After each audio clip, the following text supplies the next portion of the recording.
We up? Are we up? Are we up? Are we up? Are we up? Waiting to see me.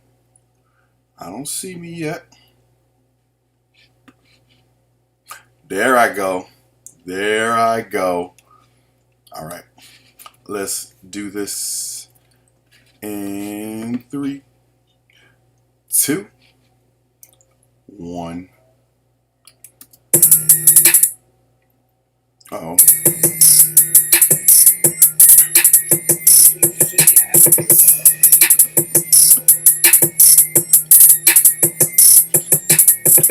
Welcome to the Talkin Bout Podcast. I'm your host, TW. Thank you so much, whoever you are and wherever you may be. I know you guys got so many options for your entertainment, for your information, and like I said, whoever you are and wherever you may be, thank you so much for just spending a few minutes of your time with me. Real quick before we get started, just go ahead and hit that subscribe button so that you are subscribed to the channel. Go ahead and hit the like button. Let's get the likes up on this video just so people know that you saw it and you liked it and you loved it. And real quick, if you came across this via a YouTube link, if you came across this via a link on Twitter, go ahead and share it with somebody else. You know what I mean? Tell a friend, tell a friend. Let's bring more people into the conversation. As many people as, you think might want to hear me talk my stuff. So today is July 30th. SummerSlam is this evening. I actually won't be watching live. I'll be at an engagement dinner for my sister-in-law and my and her new fiance. So congratulations to Sam and Victor. And so I'll be catching up on SummerSlam a little bit after the fact. But regardless of all that, I'm here with you now, and we're going to talk about it. You know what I mean? We're going to talk about all of that stuff. We're not going to do a SummerSlam review because there's a million and one SummerSlam previews. There's so many SummerSlam previews that you got out there. So I'm not going to go over that. But what I am going to go over, obviously, is the top story. Now, unless you've been living under a rock, the past, 10 days or so have been a whirlwind. The biggest professional wrestling story in any of our lifetimes, really, as of right now, is what happened, what's been taking place over the course of the past few weeks, with these Wall Street Journal these Wall Street Journal articles coming out, exposing, all this stuff going on with Vince McMahon and the fallout, right? And the fallout has really been, the biggest part of it all, right? The biggest part of it all has been the fallout by far. And,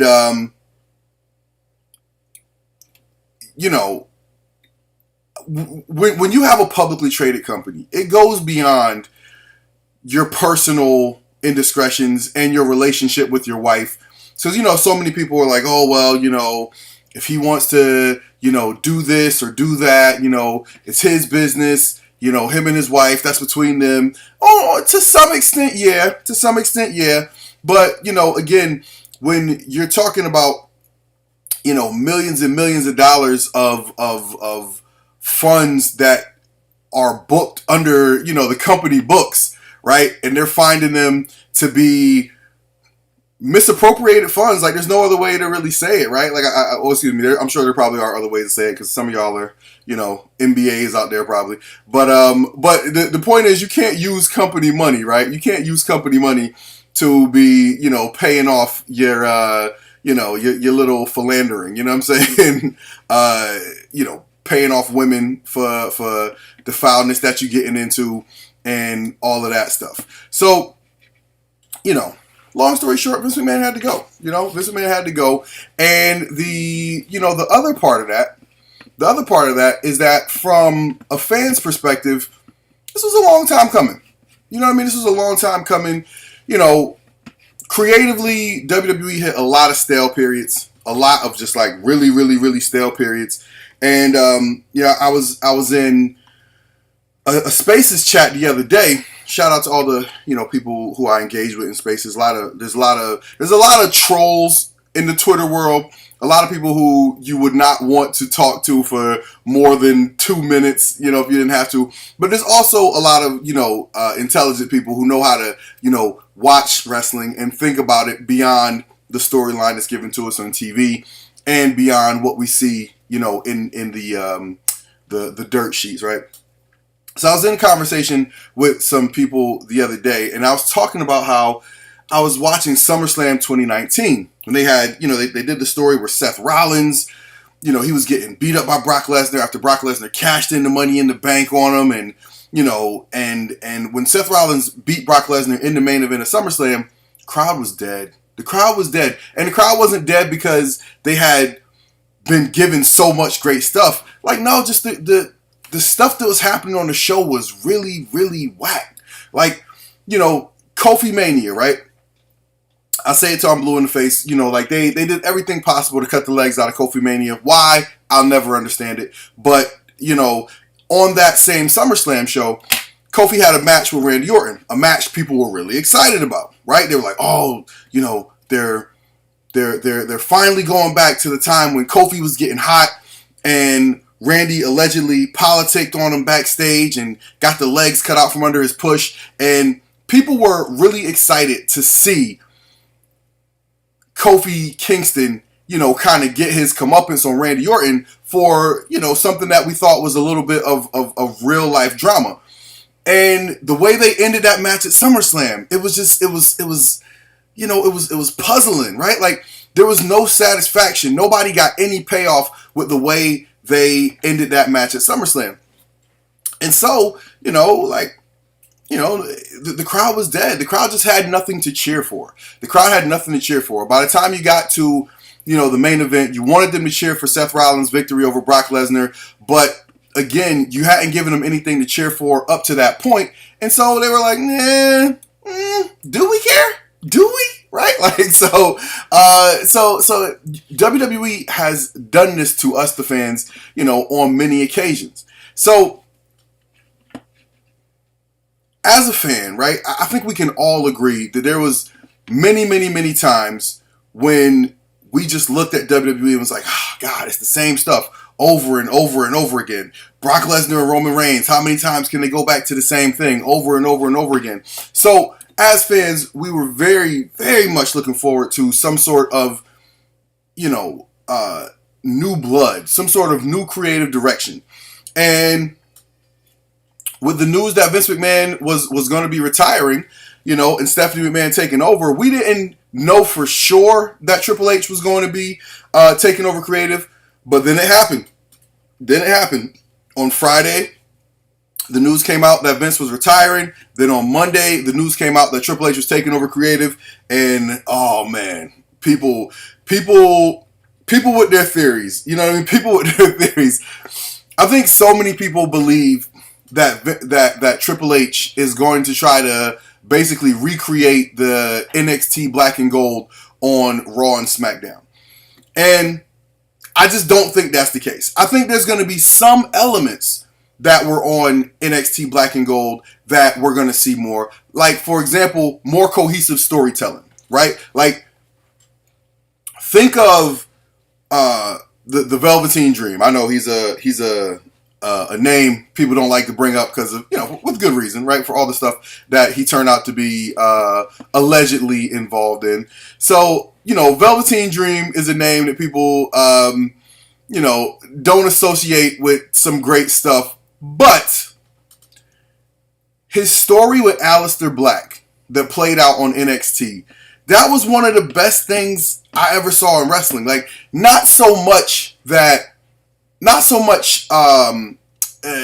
wasn't that it was so compelling, but you took two characters that I really didn't care about at all, and you put them in a story that, like, emphasized their differences, and it showed how, the way that those characters were different is what made their story compelling, right? And by the time that thing played out, they ended up having a phenomenal match at NXT TakeOver, and everybody was like, yo, Velveteen Dream, that's the next guy. Even John Cena, right? John Cena he praised Velveteen Dream as a guy who he thought was up next. And, you know, a lot of it, again, is in large part due to the storytelling that was done with Velveteen Dream in NXT. So I think those are the things that we will see Triple H kind of carry over from his time in NXT. But what I don't think we'll see carry over from NXT is the emphasis on smaller wrestlers. I don't think that will be a thing that we saw in NXT that will become a staple of the main roster. And here's why. Around the time when NXT was really, really taking off, like kind of transitioning from strictly developmental into being more of a third brand, there was a mission that Triple H had with NXT. And his mission was to take out the indies. His mission was to get rid of the ROHs, get rid of the Impacts, get rid of the UK promotions, get rid of the New Japans, and to put NXT promotions in place of all of these things that fans loved around the world. Like, he really wanted to take over wrestling, right? And so that's why he created NXT in a mold that the fans could see as the product that they liked, but with an infusion of all WWE's resources, right? So, like, if you were to just look at NXT, right, the quickest way to say it would be, you know, basically Triple H, you know, he took ROH and created his own ROH, you know, through NXT. And I think that's a fair way to kind of evaluate what the goal was with NXT. But at this point in time, when he's running the main roster, it's a different audience. You're no longer trying to capture that indie audience that loves, you know, the Young Bucks and Super Kick Party and, oh, it's meta. You know, like, you're not trying to capture that audience anymore. You're trying to capture the mainstream audience. You're trying to capture the dad and the mom who's been watching since they were kids, and now they're going to bring their kids, and those kids are going to continue to be fans, you know, for life, right? Like, the little girls who are in the front row with the EST stuff on now, you want that kid to come back with their kid in 25 years or whatever, right? So that it's a different game. It's a different game. It's not about, you know, scrappy little underdogs bleeding all over the place and giving you the best wrestling in the world. Like, that's not what it is. That's never been what WWE's been about, right? And whether we like it or not, he's gotten it right, right? Vince McMahon got it right. He got it right in creating a product that I talk about this with Impact Wrestling all the time, right? I'm a big fan of Impact Wrestling. I think they got one of the best wrestling shows on TV. But as a company, they don't seem to have like a clear vision of what they're trying to sell to us, to the masses, right? WWE is repetitive, beating you over the head with their branding, right? Then, now, forever, together, right? Like, they want you to know, this is the company you loved when you were a kid. This is the company you love right now. This company is going to be here when your kids have kids, and you, the fans, are a big part of the show, right? Like, that's their company philosophy. And they brand it, and they push it, and they show it to us. And that's different. So Triple H is not, you know, everybody's like, oh, Johnny Gargano is coming back. And he might, right? But this is a different ball game. This is a different ball game. So I don't think that everybody should expect to have Raw and SmackDown turn into, you know, 2016 NXT. I don't see it. It's not what they're. It's a different aim, a different target fan, and I would not expect to see that. So if you're expecting to see that, you might end up being disappointed. But here's what I think you can expect to see.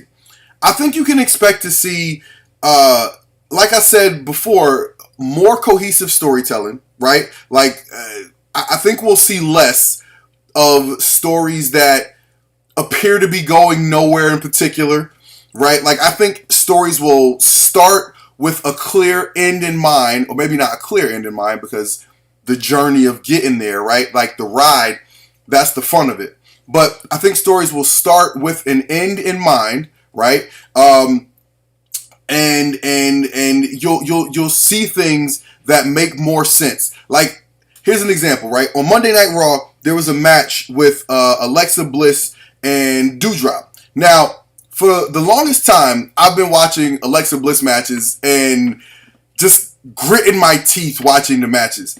And it's not necessarily anything against Alexa Bliss in particular, but it's just because watching her wrestle just requires a suspension of your disbelief.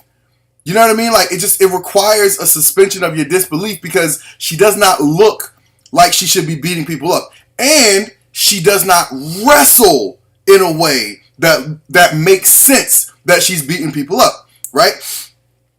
When she had the match on Monday night against Doudrop, the thing that made sense to me, right? Like, in particular in the finish, right? Doudrop giving it to her. You know, like beating her up like someone who looks like Doudrop should against someone who looks like Alexa Bliss. And then Doudrop made a mistake. Alexa Bliss caught her in like a spinning DDT. And boom, she got the 1, 2, 3. That made sense. That made sense. Right? Like, in the past, we would see, you know, Alexa Bliss, she had this thing where she would just cock back and just hit, you know, women with like this big punch or whatever. But it was a horrible looking punch. And the idea that this little person was just knocking people out with this punch was just so ridiculous to me. So I think we'll see more logic with the wrestling, right? More wrestling that you don't have to just watch and be like, well, that's just wrestling. Right? No. You're supposed to watch wrestling and go, damn, that was crazy. Right? Or damn, that looked like a fight. Oh, damn, you know, he did that. Whatever, right? And so I think we'll see a lot more of that. I think we'll see more of an emphasis on tag team wrestling. You know, Vince McMahon's never been a big fan of tag team wrestling. But again, you know, looking at the way NXT did their tag teams, I think there was a great emphasis on, you know, great tag team matches. Think of the matches with, you know, American Alpha. Think of how much people loved American Alpha coming out of NXT. You know, when the Viking Raiders were in NXT. You know, just think of all the great tag team matches, right? FTR, right? Like, there was a lot of great tag team wrestling in NXT under Triple H, and I think we'll see a resurgence of tag team wrestling under Triple H, which, by the way, is a great thing for the Usos, right? Because the Usos are an act who has, you know, they've stayed on the main roster through so many years, and they've finally kind of found their voice, right? They found their voice, they found their look. The wrestling has always been top tier, right? Like, in my opinion, the Usos have been the best tag team in the world for a long time. But now they have this outstanding character that feels so authentic, and with them being part of the Bloodline storyline, you know, it makes them a main event act, and so you have an act that finally matches the wrestling that they bring to the table.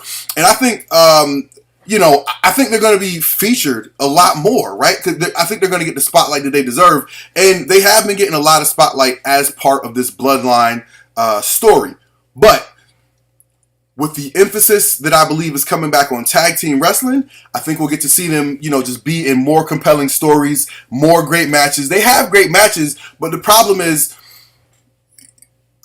the story is often not built to where you care about the matches. They've actually been doing that lately, and it's just allowed the Usos to shine, you know, shine like the great team that they are. So I think the Usos definitely are among the people who stand to benefit.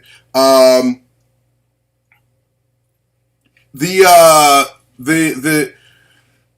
other people that I think stand to benefit, right? Like, if I made a list of the people who I think stand to benefit the most, at the top of that list would be Seth Rollins. I think Seth Rollins is, I'm not going to say he's a Triple H guy any more than anyone else, right? Because so many of these guys came through NXT, which means they worked under Triple H. They learned under Triple H a lot. So I think a lot of these guys are Triple H guys, but I believe Triple H sees the value in what Seth Rollins brings to the table, right? Like, I believe Triple H sees Seth Rollins as, this outstanding performer, this guy who can do it all, right? This guy who can be your top bad guy, this guy who could be your top good guy, this guy who can go out there and have a match with any and everyone of any size. And I think that under Triple H, as opposed to under Vince McMahon, I think Rollins will be more of a feature player. Also, I don't think Triple H is going to throw away the Cody Rhodes storyline, which, has just been gifted in his lap. Like, that should be one of, if not the main event of WrestleMania. That's certainly going to main event one of the nights of WrestleMania is Cody Rhodes for the WWE Championship or the Universal Championship. And Seth Rollins should be the man who has that title when Cody Rhodes gets to WrestleMania. So Seth Rollins is getting that title sooner rather than later, in my opinion. I think he should. To me, it would make sense to let Seth get the title now, let him have a long run where he's just terrorizing people and being a weasel and sneaking away with that title. And by the time we get to WrestleMania and it's Cody's turn to to finally claim his championship, people are going to want to hate Seth Rollins and see. People already want to hate Seth Rollins, but people are going to want to see that title get off of Seth Rollins the same way they want to see that title get off of Roman Reigns now. But I think Seth Rollins is at the top of the list of people who stand to benefit from Triple H taking over creative. Another person I think stands to benefit a lot from Triple H taking over creative is Asuka. I think Asuka, look, we saw Asuka have, like a year-long undefeated streak in NXT. We know what Asuka can do, and all of us who watched Asuka in NXT, we know her for the ass kicker, right? For the person that she can be to just go out there and dominate people. I think she hit like Eva Marie with a back fist one time, and it was just the funniest thing I ever saw, because it's just like, Eva Marie's somebody who you don't mind seeing getting hit with a back fist. And so I think a lot of us are looking forward to potentially seeing that Asuka more. But to Asuka's credit, right? Asuka has she has adapted to the main roster and made herself a valuable player, even in Vince McMahon's WWE, right?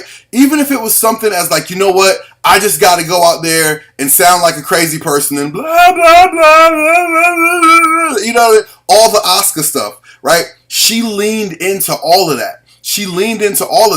And, Vince McMahon, lowest common denominator, right? Like whatever is the thing that people are, will just make anybody be like, oh, hey, I know that. That's you must be this. What's the best, quickest stereotype I can slap on you, right? Like, that's just the way that WWE was booking any type of character, right? Like, even going back to Andre the Giant, right? Andre the Giant was French, right? But Vince McMahon's just like, we just got to find something that, people relate to ethnicity or, something like that, right? So Asuka was able to thrive even in the silliness and the wackiness of WWE booking under Vince McMahon, but I think under Triple H, I think we're going to see a little more of ass kicker Asuka. Speaking of ass kickers, Shayna Baszler is another person that I think stands to benefit so much from Triple H being the head of creative. We saw, the way Shayna Baszler was just plowing through people in NXT. We all know that she has a background as an MMA fighter. She has a relationship with Ronda Rousey. And I wouldn't be surprised to see them bring that to the screen, because Ronda Rousey could use an injection of something, anything for people to get behind. And And I think Shayna Baszler is going to have a resurgence in the next couple of weeks, months, and years coming up here. So Shayna Baszler is the next person I think stands to benefit highly from Triple H being head of creative.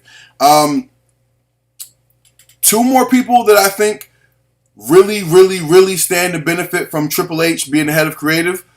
Kevin Owens, right? Like Kevin Owens is a guy who I will never forget the first time I saw him wrestling in NXT. I had seen Kevin Steen before. I was never a big watcher of ROH, but once I saw some links come across Twitter, and I clicked on some stuff, and I saw this guy Kevin Steen getting ready to have some big match. I think it was like Kevin Steen and Michael Elgin or something like that. And I was like, all right, whatever. But the first time I saw Kevin Owens in NXT, I was like, dog, yes. Yes. I was like, look, this is a guy, right? This is a guy who you bump into at a gas station, have a misunderstanding, and all of a sudden it ends up in a fist fight, right? Like a random crazy person who could just be walking around your neighborhood. I think anybody could kind of see Kevin Owens, in that type of light. But he's so good, right? So good. And he can do anything, right? He's been doing the comedy stuff. The matches, outstanding. The character work, even as a heel or a babyface, he's so good. He's so good. And he's done, again, another guy. He's adapted. He's adapted to the, hey, Vince McMahon's like, look, this is not Ring of Honor. We don't care if you're going to come out here and bleed and all this other yada, yada, yada, yada, yada, yada. It's about doing things my way, doing these, these interesting, splashy things that, make a WWE show. And he's adapted and thrived, right? The thing with so many of these guys is not that they don't do good work. These guys and these women. It's not that they don't do good work. It's just that they didn't have the backing, right? They didn't have the backing. You could do great stuff, but if you don't have somebody taking that great thing you did and pushing it to the front and telling everybody, look at this guy, he's a superstar, then you're not going to be viewed by the fans as a superstar, right? So Kevin Owens is another guy that I think stands to benefit. And the final person who I'll put on this list as people who stand to benefit the most from Triple H taking over creative is Finn Balor. Listen, we saw that amazing, elaborate entrance that Triple H created for Finn Balor when he was down in NXT. That is a main eventers level entrance. And, maybe it's because of his size, but Vince McMahon obviously never saw that in Finn Balor. And so I think that under Triple H, I think Finn Balor is going to get a chance to have a resurgence. I'm not saying he's going to come back and be the Demon all the time. Maybe we'll see the Demon, when he's in a feud that gets to a heated point where he has to, bring out the Demon.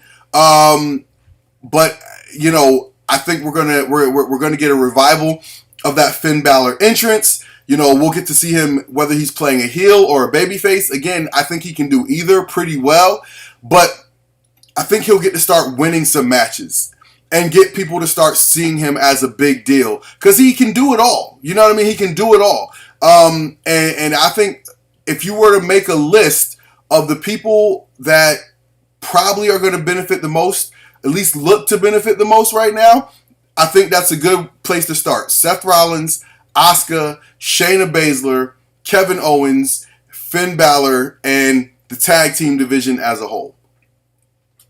Let's talk a little bit of AEW here. Tony Khan he's never going to admit it, right? He's never going to come out and admit it. He's never going to come out and say it. But we all know that AEW was doing a terrible job with the way they were using their black talent, right? You got to give Big Swole a big shout out because she publicly got the ball rolling on this with the just talking about her exit interview, right? Like, she never attacked the company. She never attacked Tony Khan. She just talked about her experience, right? And how there was a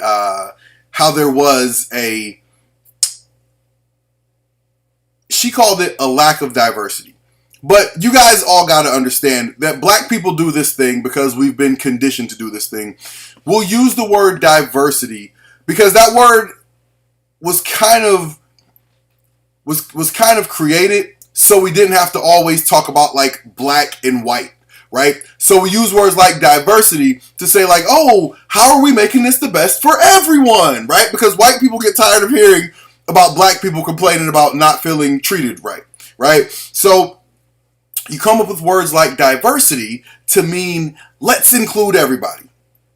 But the problem is, in conversations like the one that Big Swole was trying to have, she used the word diversity, and people wanted to jump down her throat by saying, oh, AEW is very diverse. Look at this person, and this person, and this person. But what she meant was, and everybody knew this, what she meant was, AEW does not do a good job presenting black talent. They don't, push black talent to look as strong characters. That's what she meant, right? And again, everybody knew that, but they jumped down her throat about the word diversity. And most importantly, the person who knew that was Tony Khan. And although he would never, issue any type of public statement or apology because he just doesn't seem like the type of person who can just, own his mistake in that way. Plus, by the way, with Tony Khan being a brown person, that opens up the doors for a whole nother conversation about like anti-blackness from brown people who aren't black, but we won't dive into that right now. But even though Tony Khan will never admit that that was the status of black talent in AEW, he has reversed course and gone above and beyond to try and correct that perception of black talent being presented poorly in AEW. Scorpio Sky, he had the TNT title run, and it felt a little weird. It felt forced. It didn't feel natural. They tried to talk him up as having some winning streak that wasn't really a winning streak. They let him have 2 title runs, right? They let him have 2 title runs before getting murdered by Wardlow. And again, I don't think Scorpio Sky came out better on the other side of it, but at least it was something, right? Like, again, at least it was something. It felt a little pandering, but I'm happy for Scorpio Sky, and I thought that was cool. Swerve and Keith Lee, tag team champs. Now, this is 2 dudes who came in a lot of fanfare, and they're both really, really good in the ring. They both got great presence, and putting them together as a tag team, they're both clearly singles, and they both seem like they could have a great future as singles acts. But I don't mind them as a tag team because they work well together, right? Like, they've embraced it. They got good tag team moves together. They're letting them do things like, the whole Kevin Gates thing, right? And just letting Swerve be Swerve, letting Keith Lee be Keith Lee, and the fans seem to be into it. If nothing else, we're going to get good matches. And unlike WWE, in AEW, this is the place where people will love you just for having great matches. So those guys are a great example. Dante Martin. I think Dante Martin is another great example. Again, going back to the conversation where people were having about, what Big Swole said about the way black wrestlers are presented. People are like, are people just mad because AEW doesn't have a black world champion? No. It's not about just having a black world champion. It's about just having black characters who aren't going out there getting beat every single time we see them, right? Like, for so long, The Acclaimed, who I thought was one of the best acts in AEW from the jump. They were just going out there every week, just getting their ass kicked. And it's one thing to be heels, but at some point, the heels got to get over on people so that they can be strong heels, right? And you see, The Acclaimed is starting to get a little more shine, right? They got them working with Billy Gunn's kids, and again, the whole thing that's making this fun is what The Acclaimed do, right? What Max Caster does, right? Like, that's the stuff that's making this fun. Dante Martin, again, he's not going out there winning every week, but he's going out there putting on great matches consistently. He's, doing the high-flying stuff that people love. He's getting some interview time, right? Just presenting him as a decent, strong character that you wouldn't be shocked if he won the TBS title or something like that, right? Like that. The TBS title is a women's title. You would be shocked if he won the TBS title. The TNT title. If Dante Martin was to end up in a match and win the TNT title, it wouldn't be shocking because he's been presented strong enough where you look at the guys who have won that title, right? Like, again, Scorpio Sky, Sammy Guevara. And I could say Dante Martin is on the same level as those guys. Like a Wardlow, this is a guy who appears pegged for the championship, right? To be the hood ornament of AEW, which is funny because this is kind of a promotion that prides itself on the scrappy little wrestler. So having a big muscle-bound wrestler as the world champion seems weird, but they'll love him anyway because he's, a homegrown guy. But I digress. Jade Cargill. She's been one of the best things on AEW TV. And now, she's to the point with, you can say what you want to about her wrestling. Her wrestling is solid at this point. I don't know that she's necessarily the person who you want putting in there with somebody. Shut up, watch. I don't know that she's that person that you want to put into the ring with somebody who is brand new and never worked on TV before, and they've done that to her a couple of times. But she's got character. She's got presence. She can do enough in the ring to have a good match. And she is such a strong character, such a strong presence, that they've even given her a stable now, right? They brought in Stokely Hathaway, right? Stokely Hathaway, I think that's it, right? Stokely Hathaway, and now she's got Kiera Hogan. They got Layla Gray. She fits with that. And Jade is the centerpiece that they're building a whole little thing around, right? Because she's that strong, she's that good of a talent. And by the way, like, Jade is somebody who they have invested the time in the same way they did with Britt Baker.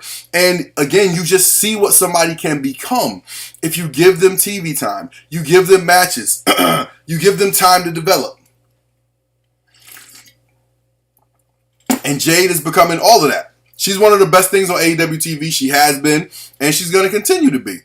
And this past week, one of the best moments from AEW TV, I would argue the best moment from AEW TV, was the segment where Will Hobbs turned on Ricky Starks. You guys all saw it. Starks defended the the FTW championships against Danhausen, beat him quick, called out a second opponent. It was Hook. They sent Hook. And they sent Hook, and then they sent Hook back to the dressing room with the FTW title.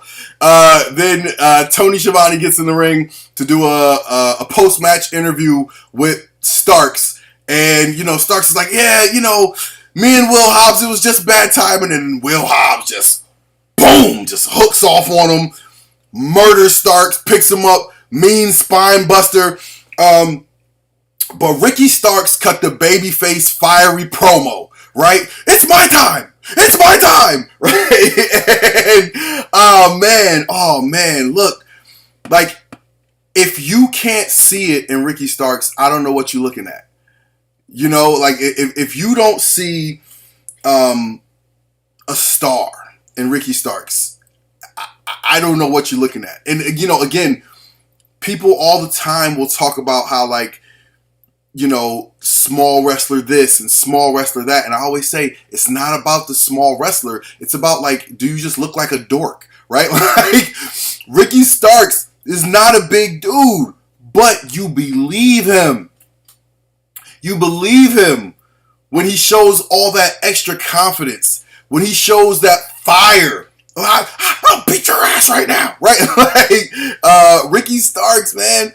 Ricky Starks, like, he cut the babyface promo of a lifetime, and I thought it was phenomenal. I thought he did he did a great job, man. He did a great job just presenting himself as somebody who fans need to pay attention to. And then Hobbs, boom, instantly, just like that, he became the heel to be in the way of Ricky Starks, being a beloved babyface. This was the type of segment where everybody comes out looking better afterwards. We got the turn, we got the face turn by Starks. We got the heel elevation by Hobbs, because Hobbs looked like a badass at the end of that, standing over Starks doing it. That thing he does with the face, and it was dope, man. It was dope. It was good. It was one of those things where it's got to be one of the most talked about moments from the whole show. So I'm looking forward to see what they do with these guys going forward, because, like I said, as a jumping off point, that was perfect. That was absolutely perfect. You can't get better than that, right? So fans are ready to hate Will Hobbs, and they're ready to love Ricky Starks, and that means that was done absolutely perfectly. So what does this all prove, right? What does this all prove? It proves that using all the talent you have only makes the show better. And when you bring in black people, look, man, like, we just add a little extra flavor. Like, you pay attention to, what's happening on social media. Black culture drives all of that, right? You know what I mean? Like, the majority of it, at least. And so it made sense. It always made sense to embrace your black talent.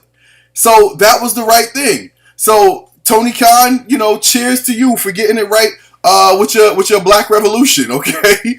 Bet on black, and AEW, the future will be all right. All right, I want to talk a little bit about women's wrestling. I'm making a point here on this show going forward that we're going to dedicate and devote time every week to talking about the best things from women's wrestling. I was just talking about AEW, so I'll stick with AEW a little bit right here. Thunder Rosa, she continues to put in good matches. Something's missing, though, right? Because she just does not feel like as big of a star as Britt Baker did. Now, I was hating on Britt Baker because she was just getting every single advantage, every chance possible to succeed, all the TV time, all the promos. They gave her Tony Schiavone as a prop. Then they gave her a little heel squad to help deflect, so she could do the cheating victories and all of this stuff. And Thunder Rosa just is not getting that, right? They're putting her like in a kind of a tag team with Toni Storm. And again, she's having great matches, right? Like, she's proving her worth. She's having great matches, but if the company's not going to go above and beyond to find ways to make Thunder Rosa look like a star, she needs to find some ways to kind of promote her own brand to, get people more interested in her story as the AEW Women's World Champion, so people are more excited. Like, I like to see a Thunder Rosa match. You put on a Thunder Rosa match right now, I'm stopping what I'm doing, I'm checking it out, right? Because I know she's a great wrestler. But I just don't feel that energy from the crowd when she comes out, and you can't ignore that. You can't ignore that. So AEW needs to do something to continue to build Thunder Rosa as your strong babyface champion, because again, like, she's good. Like, don't waste this run, right? Don't waste this run. She pulled the best matches out of Britt Baker, right? So don't make it seem like the only high profile thing she's done is wrestle Britt Baker, when she was the catalyst for those great matches.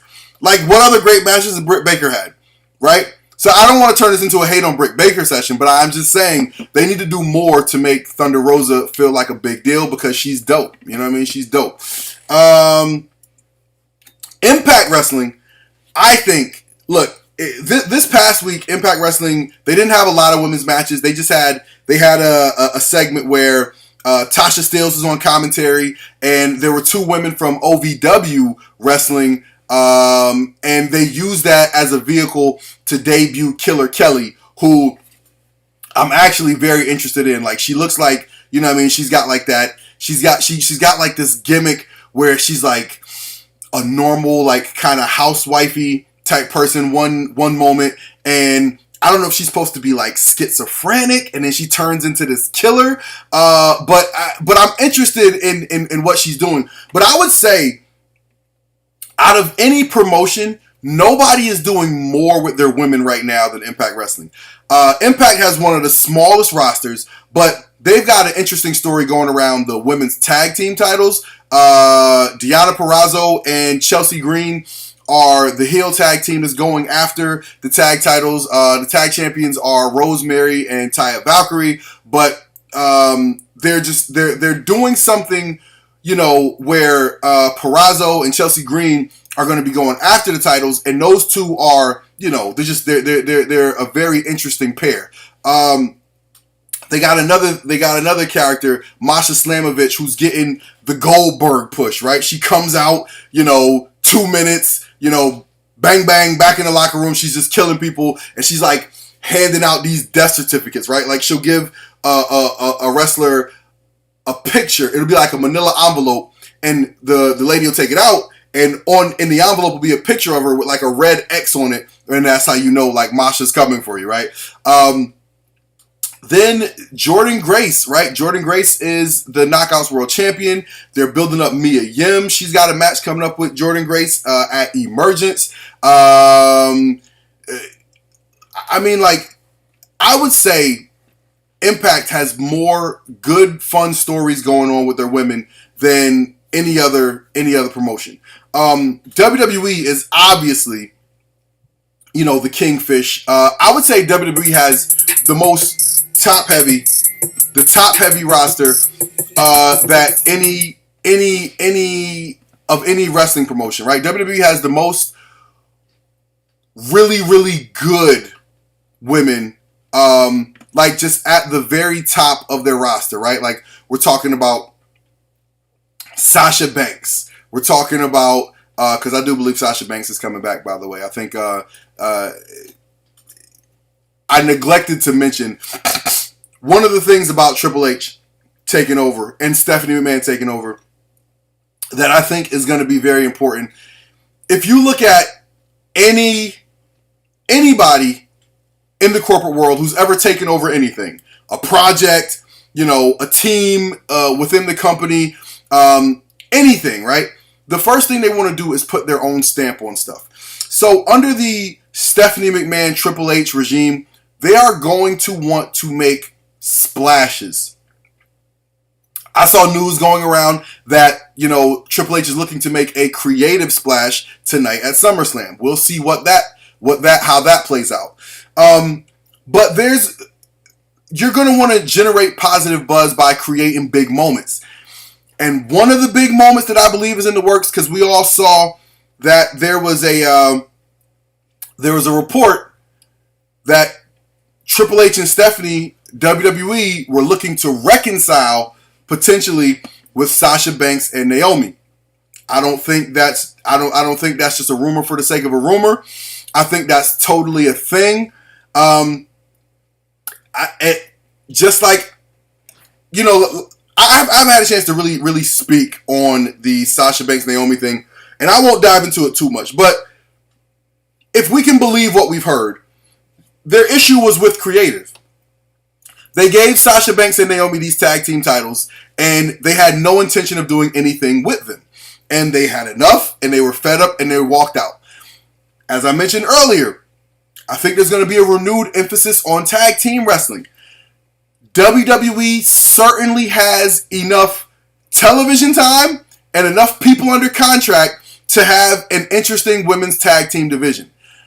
I think unless Sasha Banks has, you know, something coming up that just won't allow her to come back to wrestling, I believe you can sit down with Sasha Banks and you can sell her on the fact that it's going to be different this time. I believe you can sit down with her and you can sell her on the idea of her having a real run that people are going to remember, that some little girl sitting watching at home, just like she was when she always tells that story that she was a little girl, can see her doing something special and is going to love it. And, for that reason, I think Sasha Banks and Naomi will be back.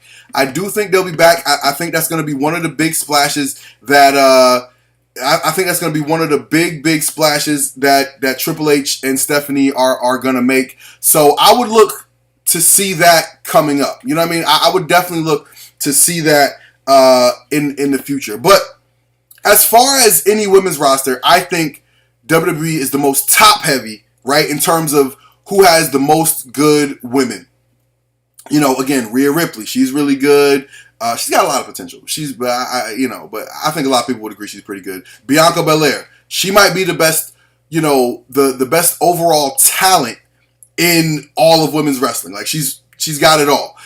Becky Lynch, in my opinion, I think Becky Lynch is the best performer in all of professional wrestling. Like male, female, anyone. You can argue that some people have more in-ring skill. You could argue that some people cut better promos, but there is not one professional wrestler in the world right now that can get you interested in anything they're doing the way that Becky Lynch does. Becky Lynch, she's the top of the tops, man. She's the top of the tops in my opinion. And I'm interested to see what they do with Becky and Bianca at SummerSlam tonight.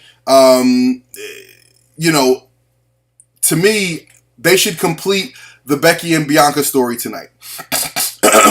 They should have Becky Lynch lose to Bianca Belair, send them out there, have them put on a classic, like we know they're capable of doing, and then let's get both of these women on separate shows.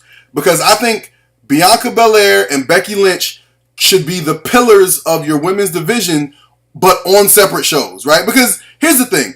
Becky Lynch is so good, she shines so bright, that it's almost impossible for Bianca Belair to properly shine on the same show with Becky Lynch. Because Becky Lynch is just like, she's a supernova, man. Like she sucks all the attention because she's that good. Because she's that good, right? To me, Becky Lynch, if I had to give out an award for my woman wrestler of the week, if I didn't already give it away, it's Becky Lynch, right? I was on Twitter yesterday, just browsing, minding my business, and I see this promo that Becky Lynch dropped to promote her match with Bianca Belair at SummerSlam. This wasn't I didn't see this on the WWE Twitter account.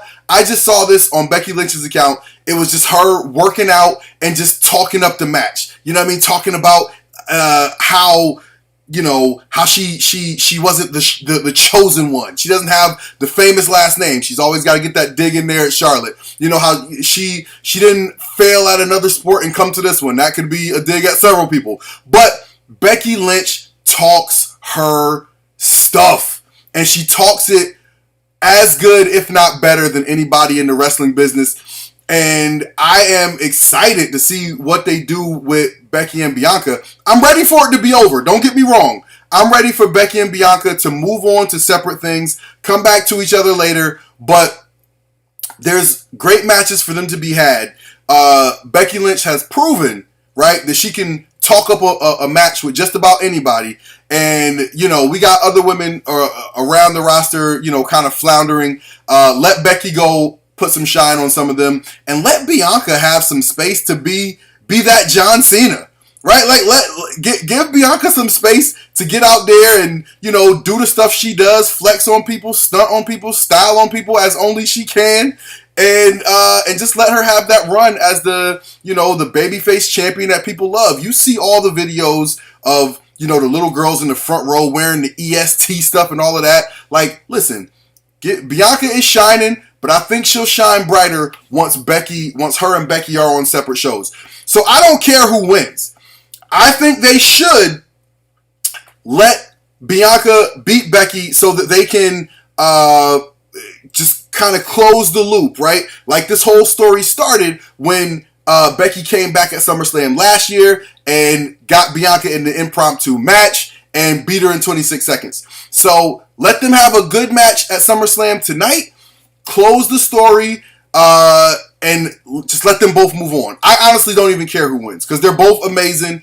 They're both, pillars of women's wrestling, period, for years to come. But I think they need to move on to something else. So that's it, man. That's all we got. If you got questions or comments, drop them down below the video, or you can always email them to me at talkinboutpod@gmail.com. That's talkinboutpod@gmail.com. You can follow me on Twitter at TW Talkinbout. That's my personal account. Or you can follow me at Talkin Bout Pod. Hit the like button, so you know what I mean. So this video gets liked and gets rated higher and gets boosted and all that stuff. Hit the subscribe button so you are subscribed to the channel, so you get notified every time I do something new on this page. Hit the notification bell so that you get notified whenever some new content drops.